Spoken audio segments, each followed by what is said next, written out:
does, just make sure they do less than you, which is what happened there in that game. But we're going to swap sides now over into game 2. World Elite on the blue side, EDG hanging out on the red. I'm going to rephrase you. Patch 5.6. It's all about doing enough damage eventually. Yes, I mean, you kill them sometimes. It takes a while, but as long as you kill them before they kill you, and it might take a minute or two, it's fine. Here is EDG. My goodness. And he threshed the 2 bans there from World Elite, but EDG have kicked things off with, I believe, the first competitive Bard ban. So they lost 3 bans, and then they decided that they didn't really seem to need bans in this situation. Just banning away Bard, unless they have a secret read on World Elite. We are not to know about the World Elite Bard comps, but LGD have tried it. We've seen it in another game. It's banned away. Yeah, he's taken away along with the Lulu, actually, so kind of banning it away from you in some ways. But Lulu, a very strong, good first pick, so not super surprising to see it taken away on the red side as well. Elite going to consider their last ban here. What do they want to take away? Lots of threats. I think the Hecarim's got to be prioritized because Aluka, from memory, does play it? He definitely does play it. Played it more at IEM than he's played in the LPL. Only played 1 game in the LPL in those 14 games post-IEM Katowice, and it's actually a loss on the Hecarim. So being forced to ban it on blue side is a big concern. One of the things I was thinking was they would stay away from the Hecarim ban, but to be forced to choose between Sivir and Hecarim, which have been must-pick, must-ban in the LPL. If you have them together, we're talking about a really high win rate. Sivir, Hecarim, so many different synergies for a champion that dives the backline and even has movement speed scaling for damage. But in this situation, it's actually the Urgot banned away. They were expecting a first pick at Urgot. I mean, Mystic's a great Urgot player, so I guess I can understand it. Strong champion on 5.6. I think Clearlove's not afraid of Sejuani, so happy to let that one through. Rek'Sai let through as well. I mean, Spirit can take it if he wants, but Clearlove will probably just take Nunu as a result. No jungle bans here means that there's the deep the junglers here with deep champion pools, have plenty of options to take away. Sivir's been real popular today. That is going to be the first pick, but World Elite need to pick a champion. And, oh, no, they don't. It's their first pick. Never mind. It is their first pick. That's okay. Too a excited. lot of drama around the Sivir pick. Makes sense. You think you have to feel Deft in particular prioritize at the start of the season, reprioritizing it at the end of the season back because we're on this patch 5.6 where there's all these tanky champions that eventually kill people, especially if they're helped gap closing. Eve being shown, that wasn't shown by Clearlove, who has played Evelynn in the jungle already this season. It's not going to be the lock-in. You have to feel Deft. What's his favorite choice against Sivir? Of course, it's the Jinx, which will probably come out later in the champion pool. Hecarim's banned away, so they revert to the second best. And arguably second best, because actually Shyvana has a better laning phase than Hecarim. Is better at taking away monsters, because of course does 20% bonus damage to monsters with that burnout, which you can max first if you're going to be spending most of your time in the jungle. And in the late game, okay, it's not as easy to get on top of the enemy AD carry, but when you do a whole load of damage. Yeah, we've seen Lupa play Shyvana to great success already. He was loving the Hecarim and Shyvana. So EDG with Hecarim ban take Shiv away. It's Nunu here for Clearlove as well, who's going to add possibly another impressive set of stats to that already massive KDA on the champion. But World Elite pick up the Sejuani, and they're going to take the Nautilus, sticking to the meta for now. But unfortunately for them, did not seem to help in the first game. Yeah, the casual 11-1, 20.3 KDA coming through on the Nunu for Clearlove. Been one of the priority picks for EDG. They love pairing it with Jinx. Jinx is available, and even with that Twitch hover, you have to think that Jinx is going to come out. It would be, I mean, even with Twitch, Nunu would be great here as well. I mean, they're flashing a bunch of carries that are good with the Nunu pick, so Deft, we'll see what he wants to settle on. But EDG have certainly shown some strong comps revolving around Deft's play on a bit of a harder carry with that Nunu. Flashing the Jinx right now, John, would make sense. It's locked in for Mako. And Deft, do you want Jinx? I think you have to. You've already said it, Papa. I think the answer is yes. The laning matchup's just so good for Jinx against Sivir. You're able to sit there, trade with the rockets. Because Sivir's 500 range actually auto-attacks inside her ranged minion wave, so you shoot out a rocket, you're actually pushing the wave and harassing. It's 2 for 1 for that 20-mana auto-attack. It synergizes so well with Nunu. How many times this season have they run Nunu, Janna, and Jinx in a comp? I believe it's close to 6 to 8 times with 100% success rate. Buying that one game against Snake back in week 2. That 2-0 loss is looking a long time ago. Yeah, it was a while ago. Week 2? Week 2. Week 2. Wow, that's so long ago in EDG. The record's been outstanding since then. Interesting to note that Shia, with the Vlad Open, might be taking something different. Trundle actually locked in here for World Elite. And it might be Xia picking up something newish for himself. Azir is going to be their last pick. Yeah, new for Xia, but of course not new to the LPL. The resurgence of Azir on patch 5.6 with those changes to his base attack speed.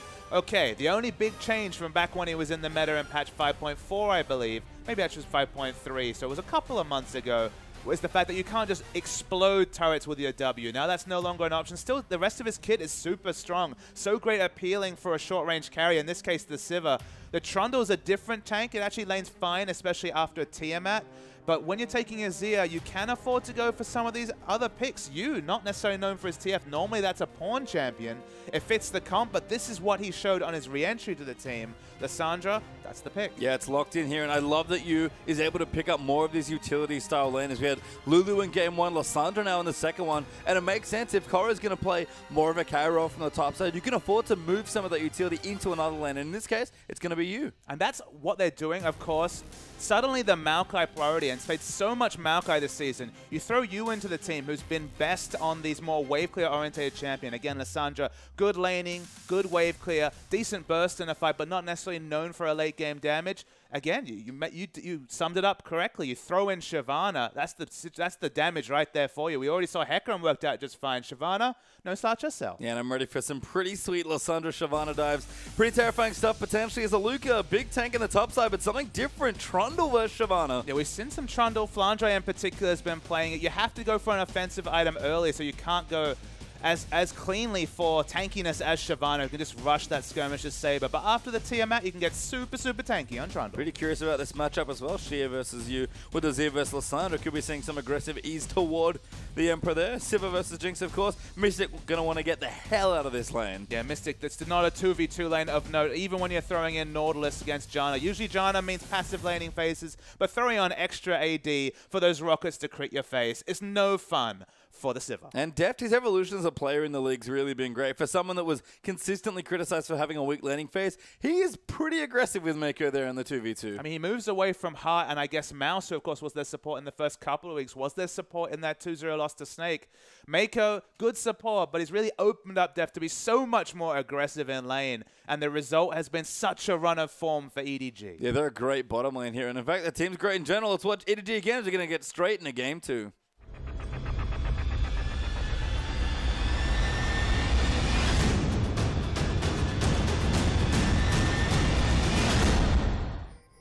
And welcome almost onto the Rift. You can see lots of EDG fans there in the crowd with their EDG and Def signs in particular. But we're onto the Rift now. EDG up a game in this best of 5 here.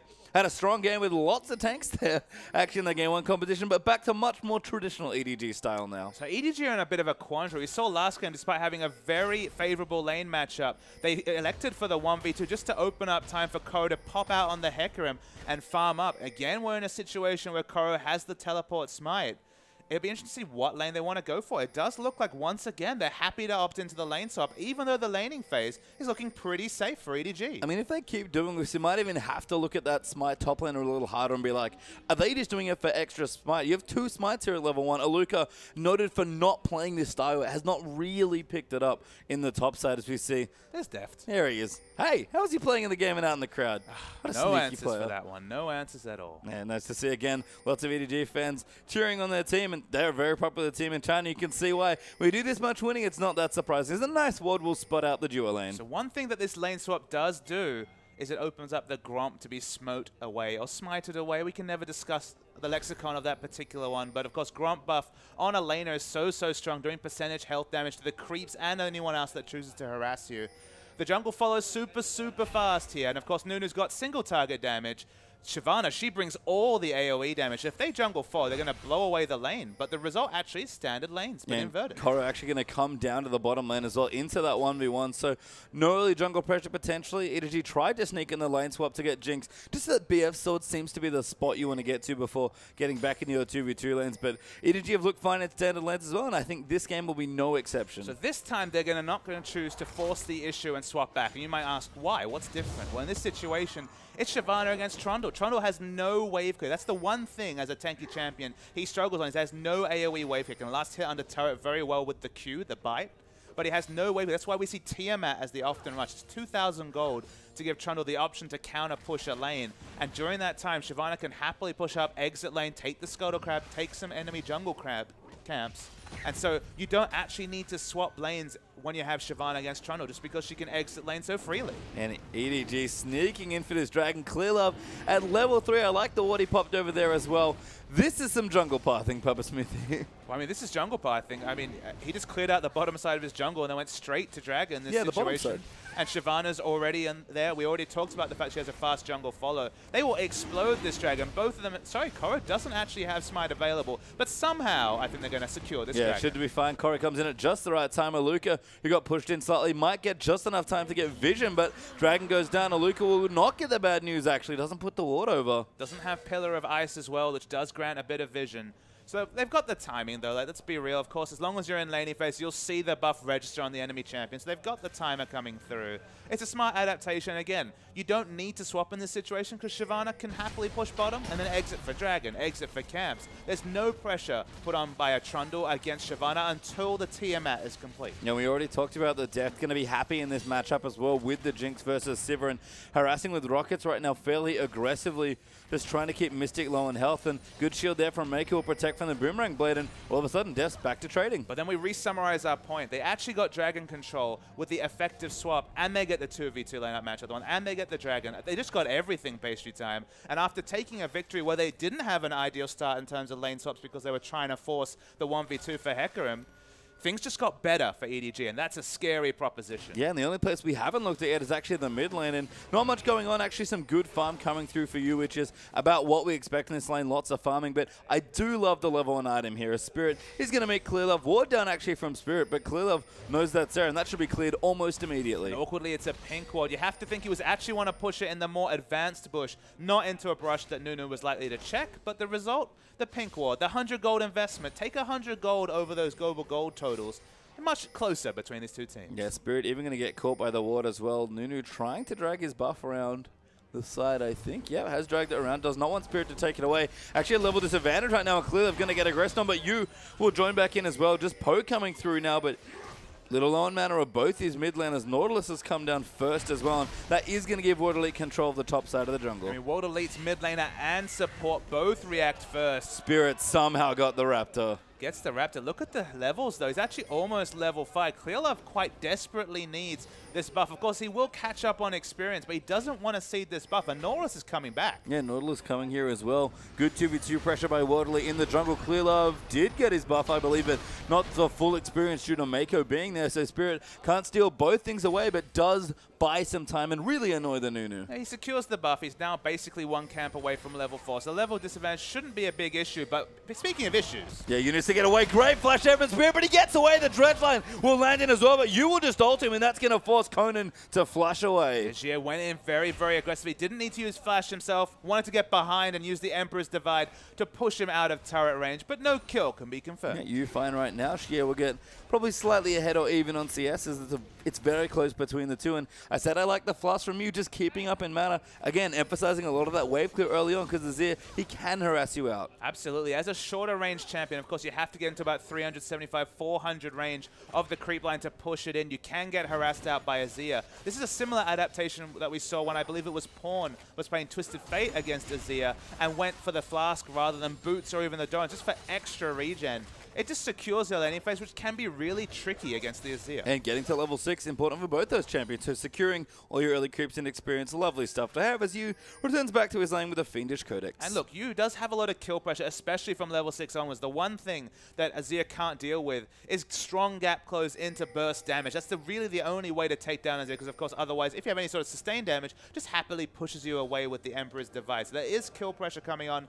Specifically, Jia didn't take cleanse like a lot of Azir players usually do against Lissandra. So in this matchup, does have to be defensive. Yep, diving coming now as well. Clearlove's going to rotate down Koro in there as well. Lissandra going to dive in. Ultimate there. Flash ulti there coming through into Aluka. Snowball in there as well. And the first blood goes to Nunu. Goes to Nunu. Clearlove picks it up. So much turret dive available, but used desperately low. Gets sniped there by Xie and Clearlove. That's going to force a flash. Xie flashes in, but Xie follows over the wall. A good ulti by Spirit. It's going to tag him there as well. And Clearlove's out of mana. Gets pushed back in by Xie, who walked back through his Emperor's Divide and still chasing in a little low on mana. He doesn't have a lot of mana. No, Clearlove just tanking off with the big beefy Nunu, and he'll walk out. The man who never dies, Nunu, and by Clearlove good gets ulti away. there coming through now. Exhaust onto Mystic as well. Deft rotating back in, needs a few more rockets. Going to turn on to Conan, actually, as the next target. Deft aggressive, but can't finish the kill. The one thing you can note about Deft that players should take note of is just how smart he was swapping between his minigun and his rocket launcher range. Quickly turned into minigun just to do extra DPS to Nautilus when he realized he wasn't going to get the last auto attack onto Mystic. So DPSs them both down. Now they find it that much started to stay in lane. Just excellent Jinx mechanics coming through as expected. Yes, and blue buff there onto you now as well, looking strong. Shie be able to pick his up fairly soon, you have to think. And we'll just continue some of the wave clear battles here in the midsection of the map. Spirit now on top of his red buff, should take that away from himself and get closer towards his next major item. In fact, Cinderhawk already completed there for Sejuani. And of course, Sejuani has that health scaling on the Northern Winds W, so can just DPS down those camps really, really fast. So, of course, happy with the fast Cinderhawk. No boots, but has the Arctic Assault for mobility, so feeling fine. Yeah, Nunu done with his as well, so Clearlove matching items there, plus has some good aggressive wards to put down as well. We normally see Nunu, especially Clearlove, loves his early Sightstone, but actually opting for a bit more farming this time around. I was actually going to make that point myself. It's a little bit curious adaptation. Of course, Yu is going to be playing fairly defensively in this lane, has a reliable escape. Shyvana, despite not taking flash, has always been a super hard champion to pin down. So Clearlove, for once, is actually really showing great faith in his laning phase, in his laners to push, because we're expecting Shyvana to push in down bottom. But they're going to have to control these waves on point, because Sejuani's jungle pressure is massive, and there's no extra vision coming out from Clearlove. Yeah, especially since Spirit now level 7, as we saw earlier, does have access to that ultimate. So going to come into the mid lane. Yu, though, gets ultied out of it, maybe forced to ulti himself, snares up Spirit, but does go down. Yeah, could have used the ult to buy 2.5 seconds, but it wouldn't have made a big deal. Conan's a little overextended, but Jinx not DPS. And Clearlove coming into the top, but yep, Deft is not quite close enough there, and with BF Swords matching, all of a sudden, Mystic, who had a bit of a rough time there in Game 1, looking a lot better in the early stages. And look, World Elite, they revel in the fact that it's not an overwarded map. Nunu usually, as you mentioned, means wards all around the mid lane, opening up space for, it is usually Pawn, of course, to farm. Yu overextended, wasn't that overextended, but Glacial Path not so useful when the Glacial Prison comes your way. And I have to say, Spirit has done an excellent job this game of pressuring Clearlove's Nunu on Sejuani of all champions. Well, I mean, just look at the farm distance, 51 to 29, 22 minions from the jungle especially. That we're talking about, what, 6, 7 jungle camps that he's picked up? You could argue that Clearlove's picked up the first dragon, but of course, not that big a contention as we move into the early game, but it's going to be the second dragon coming through. This will be funny. Quickly. Yeah, they've got 2 smites and a consumer. This dragon's going to get DPS now. I mean, but think about this. Remember, he also has the Flame Breath E that does 2.5% damage. Max health. There's the dive. Yeah, dive on the top side. Deft has to dodge something, but can't dodge Nautilus on Koro. Great teleport. Ulti comes in. Mystic spell shields it, but Koro dives in over the top. Flame Breath onto Spirit as they'll chase out Conan. Yu's roamed as well. Mystic looking to get low, but Aluka stops him in their tracks with the traffic cone, but Lissandra does get the kill onto Sivir, and it's a 2-for-0 win for EDG. And they did not use ultimate yet. Oh, yeah, actually used it onto Shie. Now Mako going to dive in as well, but a great Ember's Ride. Going to move them back. Spirit gets the first kill. Mako resets, but Sejuani's on top of them. Too low there. Spirit gets a double kill, gets out of the way. Clearlove uses his ulti. Not enough damage to Shie, flashes away, and they're still chasing in. Jinx coming down now as well. Does get the slow, actually snipes it to get excited. Does have more summoners, but a big, messy fight across the rift. The consistent damage from the Shyvana has to be respected. That was the big winner in that fight. Then right at the end, Koro actually moved towards the cove to interrupt the EQ coming through from Azir to get away. Very smart understanding of Azir's escape. It's still very even, though, in the early game patient time. EDG, they only have a 100 gold lead and 2 dragons to show for it. I mean, the 2 dragons are nice, but you're right, the gold lead is barely nothing, and with no turrets really being taken out, it's been a lot of fighting, but not a whole lot of turret damage being done here. We're actually going to see, again, a fairly extended laning phase. And despite going for a more aggressive champion choice in Lissandra, you still feel the fact that he's 1-3-1 Yu, that he's going to be mostly on a wave clear duty, because his item timings are going to be a bit later. It's 12 minutes. Crucially still doesn't have the Merlinomicon coming through, that early, cheap 2,300 gold item. The burst doesn't feel like it's ever going to be registered this game, because the item time is always going to be a bit late for you. Yeah, he's just going to keep moving through, clear out what he can. And I see where he can get to. She has finished the Athenes actually with those 3 assists and the 1 kill, so looking nice there. Down the bottom, Deft actually swapped back around, and Koro now in a 1v2 can't really hold on to this tower. So they've rotated their minions. Very interesting to see Trundle end up in the mid lane, freshly shopped as well. Not really sure why they've gone for this. It must have just been a big wave down the bottom lane. Yeah, I mean, that's a bit of a... I didn't even notice that until we blended it out, but You happy to wave clear against the Trunda. Oluka patiently waiting. Does have his Tiamat now, though, so pretty decent wave clear coming through. Can hold the lane reasonably effectively. And Azir, don't know if you can hold on to this, but if you can keep their tower up in the bottom side, Waterleet should get the top side turret soon. In fact, they're going to get it now because Koro's forced her back. I mean, the interesting thing to me is, I guess, that Waterleet were going to make...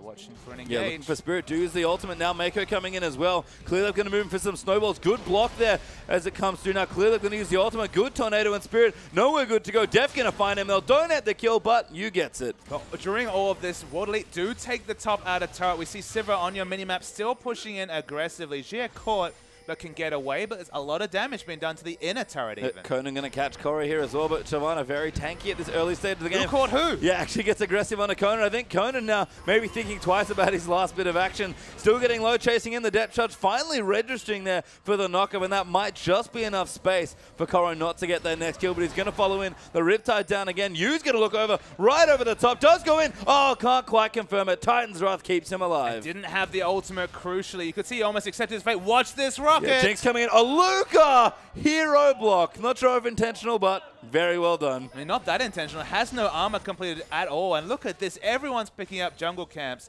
I actually worked out what Waterleet were trying to do. The big thing they were trying to force, Pasty Time, is they were trying to force Koro to be accountable. When you're against a 2v1 as a Shyvana with Smite, you don't necessarily have the laning summer. You want to exit lane with your Smite to pick up some camps, but you can't do that against Sivir Nautilus. Sivir has that auto attack cancel. She mows down turrets, so trying to make Shyvana accountable, that at least got them inner turret damage. A smart swap coming through from Waterleet. Koro, though, going to really power down these waves with the W going in. Oluka, pretty similar position, but not quite Shyvana level as far as wave clear goes. But looking good. The teammate's completed nice and early here. We look down the items as well. Aegis completed now for Spirit, who's looking very good early on. And Nunu Ninja Tailway plus a Sightstone. So he's going to go for that Sightstone eventually. Yeah, Sightstone's there. I mean, Yu's going to feel a little bit sad about that because, again, he's been preyed upon in this mid lane. Doesn't quite have a lot of defensive ward coverage, especially around this bottom side. You can see some red wards towards the top side of the map, but not on the bottom side. So it's definitely favoring the top side is Yu. And Azir finally rotating back in towards the mid lane with his Chalice, which going to make a bit more sense given the major opponent that he'll be now back up against. 200 gold short of the nearest large rod. He's had that Athenes for quite a while, so he's at a good item timing. Definitely ahead of his lane opponent. Yeah, Def down as well. Actually has Infinity Edge quietly, so Mystic doing good on the items, but probably needs to go back and spend a bit more gold. But interestingly, again, it's the turrets that are the big story. Waterleet, the only team with a turret right now. And that's with a Jinx in the game. Yeah, that was that top turret when they tried to make the Shyvana accountable, forced her out of lane, then took that out of turret. As you mentioned, it's very slow turrets coming through. Of course, it's wave clear battles in the mid, Azir versus Lissandra. Don't expect any turrets coming through there fast. Sivir, even if she's behind, has almost instant wave clear between the Ricochet and the Boomerang Blade. But Clearlove's down bottom, so they want to get on that ball. Yeah, Blood Bowl going to help them out. Should be able to have a bit more pressure into the bottom side of the map. Oluka continuing to farm some things up, but Koro level 11 now starting to get aggressive, and here's the Jinx power we expected. First outer turret does go down for EDG. Shouldn't be surprising. The moment you see Nunu, the only thing he's ganking is that turret. Happily takes it down with the Blood Bowl and some of those Yeti slaps. So they finally get their first turret. They really desperately want the mid turret because, of course, then they can move their vision line aggressive enough to make Spirit accountable. Spirit gets away, but they want to push their vision more aggressively because if Sejuani's pathing is very predictable, then Shyvana can overextend the top if we see Sejuani in the bottom, and vice versa. They want to overextend for farm, but you have to respect the bevy of CC from Sejuani. Clearlove coming in, wants to maybe channel that ult. He walks back into the brush, but Mako's been ulted there. Clearlove taking a little too much damage. Koro's come back down, but Nunu flashes out there. Now Koro on the wrong side, but Mako a great ult to move back in. Yu's come down massive there. Locks up 2 to give Def 2 kills, I believe. No, just 1 there. Now Def getting jumped up by Xie. In trouble there as Azir gets the first one. Yu going to get locked down now as well. Koro still alive in the backlines, but Aluka's fending him off, and a big bloody fight, but only 2 kills. It was desperately poor positioning coming out from Def. Just completely disregard the full health Xie. You cannot do that against the Sandstorms that are being put up in that case. Was happy to get the Sand Soldiers up, killed Deft, and then they had to back away from the fight because he's their true consistent damage dealer. Importantly, we are getting to the point where Shyvana is unkillable for Sivir, who always struggled, especially in the early game. That was the old matchup. Shyvana just couldn't get, Sivir couldn't get through the super tanks like Shyvana, like Mundo, and that sort of point's already been achieved. Yeah, and a great ult there from Yu, actually unfortunately unsettled by Deft. and his awkward positioning. It's a rare misstep from Deft, actually, who's now got an Avarice Blade working in towards a static Shiv. There was a lot of aggression that came through, and he must have expected Janna was with him, but for one, Janna was actually working together with Koro to dive the Sivir, and on the other side was actually out of mana, so didn't even have mana for a shield. So maybe it was poor communication, but as you mentioned, a rare misstep for Deft. Yeah, now actually on top of the Dragon, Clearlove should be able to secure it and does. They're going to start to fight again. Deft gets grabbed there by the Nautilus, but turns around for the damage. Great chompers, and Yu gets popped back into the back by the Emperor's Divide. Xie chasing him down. They've got to kill the Sazir, but now getting the DPS down. Deft gets excited just in the nick of time, and Clearlove dives back in. Mystic's going to go down to Clearlove, actually, as he spell shielded the Zap. Now Spirit's going to get chased away, trying to kite a Luca, but he's so tanky as the Trundle. Deft separated from Janna, but he can't chase in, and it's a 2-for-3 win for EDG. The Pillar of Ice wasn't available, so Trundle deftly, which is an awkward term, kited by EDG. Deft crucially doesn't fall down, still finds some jungle creeps, so you won't stop that income coming through from the Jinx, but another super close fight. And Luca coming in, actually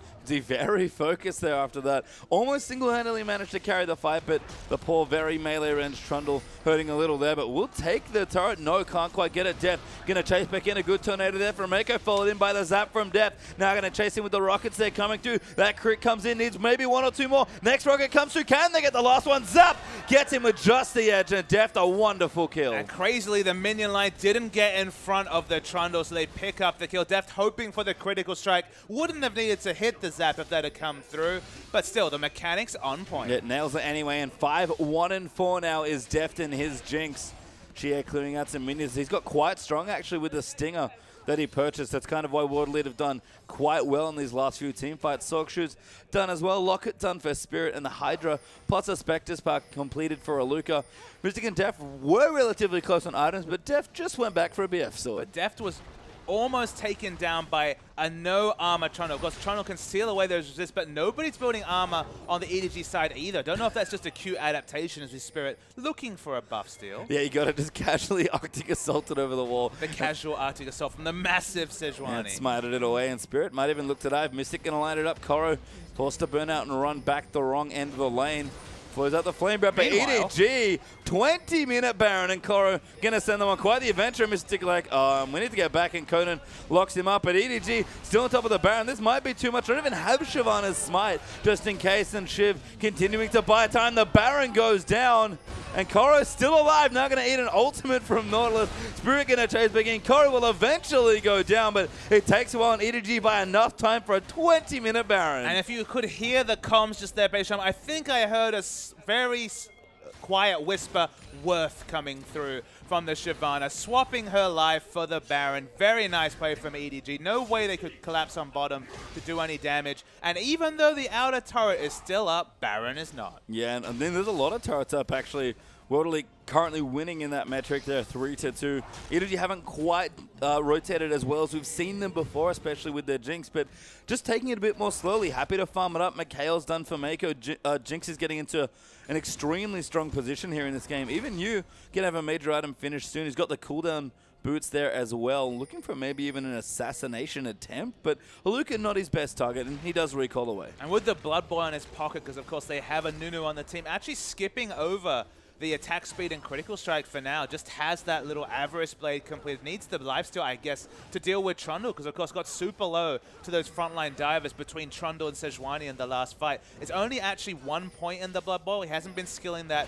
He's actually skilling it third after Consume is clear love, so it's going to be a little bit lower in the consistent damage in the fight, but Deft always finds a way. Yeah, it's a nice little adaptation, honestly. I mean, you can get some good purchase out of the Jinx minigun form, especially for some free attack speed, but we often see transitional Zeals in Jinx builds to go along with the Bloodthirster IE, but in this case, Clearlove's just kind of being a Zeal. But it's only just the lowest level. It's only the 1 point. Remember, when we saw Beast playing Nunu earlier in the season, actually for, I believe it might have been Kalista back in the season, but for Crystal, obviously, was actually maxing Blood Boil before Consume or even the Ice Ball. In this situation, it is the last max, so you will lose out on some of those statistics this game if you're Deft. Well, might be a bit of a dagger right now, but eventually we'll upgrade into Zeal, at least for Deft as far as stats. It's basically a PD. Yeah, eventually, it's going to be very strong, and I like, again, you're getting a static chip, a bit more wave clear, a bit more magic damage. Because, you know, as you said, Nunu's going to provide you extra fan mans for you. That coveted 7th item slot. But it's all about consistent damage and then the sustain to top him off in fights because he has been falling very low. Deft has been known to vary up his item builds. Of course, was known for Trinity Force Varus, despite that not being necessarily a smart build. But Spirit's going in. Yeah, going on top there. Clear up, tanking the ultimate to a little too much damage. Flashes out again. He's now back. going to come again. You a great ultimate to set up massive damage from the Jinx, and the Zhonya's popped in there as well. Jinx gets the first kill. You does go down, but Deft still coming in. Conan almost dies to the splash damage. Whoa. Gets a double kill with a crit rocket there. Now Aluka getting chased out as well. Will go down as well. Jinx getting very excited in this fight. Gonna get Xie as well. Spirit's gonna go down. Make it a quadra for Deft. Jinx is stoked this game, not just excited. The instant double onto the AD carry was crazy. And there's the slight zoom because he deserves it. And Deft, you just can't give him Jinx. You can't serve Jinx up on a platter. You don't necessarily ban the Jinx, but if you early pick Sivir, this is the response. And if you don't early pick Sivir, he might pick it up himself. Yeah, and let's see that again. I mean, you just wait for this fight. Crucially, the first kill doesn't get registered. They look for it. That's why Clearlove walks back into this fight to ult. He realizes that there's low members and Deft has already hit a massive item timing. So people fall super low, but Deft realizes, okay, I can't get the first kill. Takes down the turret, then just wait for the flash that he gets into this fight. Notices the low health members, notices the fact that the Nautilus had grouped up again, gets an instant double kill. Luca's already at the front of the fight at this point, is taken down as well. And when you're this strong, you just pop the heal, pick up another one, and there's a quadra kill casually for the Jinx. Yeah, served up very nicely there. I have to say, a wonderful ultimate from you, kind of created a second zone. I mean, Clearlove usually the one we herald for big absolute zeros, but you kind of did his job there. But everyone understood that their job was just to get the first kill onto the Jinx, and it looked like they weren't going to. It looked like the EDG were going to get the absolute minimum with the turret, but then he lined it up, flashed in for the crit, and did all the work. Toro flanking right now, though. You getting onto Mystic. That's a big ultimate used as well, but they're going to keep going in. Azonius will get him to safety, and Koro diving massively into the back, gets a kill into Nautilus. You dies again, but Mystic's already down. They just need to kill Xie, but Deft kiting around to Luca right now, but he's free hitting massively on top of Spirit. There gets another kill. Xie going to go down as well, and Deft does it again. This is what he does on Jinx. He just takes over games with his very smart positioning. Sitting in a cove, they couldn't auto-attack him, and this is why he racks up these massive scores. Yep. And World Elite, it's a best of 5 to go into the semis, but they have to surrender. And Deft, bit of a sly smile there right at the end of the game. He knows he's got at least one more game to play in this best of 5, so can't relax yet. And Spirit remembers Deft being on his team and suddenly doesn't like him very much. Yeah, remembers why he enjoyed playing with him and remembers why he does not enjoy playing against him. And Spirit, who was so happy at the start of the game, looking a little less excited now, and he's so happy. Even crucially, you remember that final against TSM was still very positive when they were 0-2 down. They're 0-2 down again against an EDG lineup that looks like they're going to waltz their way to the finals, let alone the semis later this week. Deft is just so good. We already saw, we confirmed at the start of that game, can sit in the crowd and step onto the field and carry. But he's just that good. He's really, really good, is Deft. And that's sort of the thing for me, I guess, about the early pick Sivir. Mystic knows this. He's played that matchup. He's a great Jinx himself. Sivir's a great champion. I love her a lot in this meta for different reasons, but when you have a strong Jinx player on the enemy team, maybe reconsider that matchup. And that's what I said. They served up the Jinx pick. You don't really ban away the Jinx, but if you early pick Sivir, he's going to pick Jinx to answer. That's why I called it. He showed some other champions, but why go to anything less reliable than Jinx, especially with that strong laning phase? And then again, you don't take the Sivir, he'll probably just lock it in himself. Yeah, and EDG now get themselves to a 2-0 lead in World Elite, backs against the ropes for the next few games. We'll have a quick commercial break, but when we return, EDG versus World Elite will be here.